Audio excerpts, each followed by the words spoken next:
Eux sont les petites mains indispensables et bénévoles de la démocratie, mais pas sûr que les assesseurs répondent présents pour le second tour des municipales le 28 juin prochain. Un certain nombre d'entre eux ont été contaminés, vous le savez, à l'occasion du premier tour à la mi-mars, et cela a marqué pas mal les esprits, comme l'a constaté Caroline Baudry, auprès de plusieurs d'entre eux.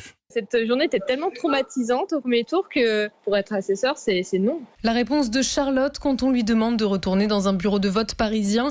Tombée malade quelques jours après le premier tour, elle estime que sa sécurité n'a pas été assurée. On s'est retrouvés sans masque, sans gants. Tout le travail de l'assesseur, c'est déjà de manipuler les cahiers d'émargement. Il y avait contact, vu qu'il se penchait pour signer sur la table, il touchait la table, l'urne. Clairement, je souhaite bonne chance à ceux qui vont se porter volontaires. Même expérience amère pour Olivier, président d'un bureau de vote à Lyon.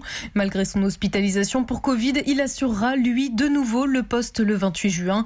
Méfiant, il attend désormais des réponses claires de la préfecture. Est-ce que l'agent de sécurité dehors va demander à chacun s'il a son propre stylo ? Les électeurs, s'ils rentrent dans mon bureau de vote et qu'ils n'ont pas de masque, je les fais ressortir. Est-ce qu'ils vont prévoir du personnel qui viendra à 8 heures pour supplanter si les assesseurs ne viennent pas ? Et là, pour le deuxième tour, moi, je dois avoir un cadre légal, savoir...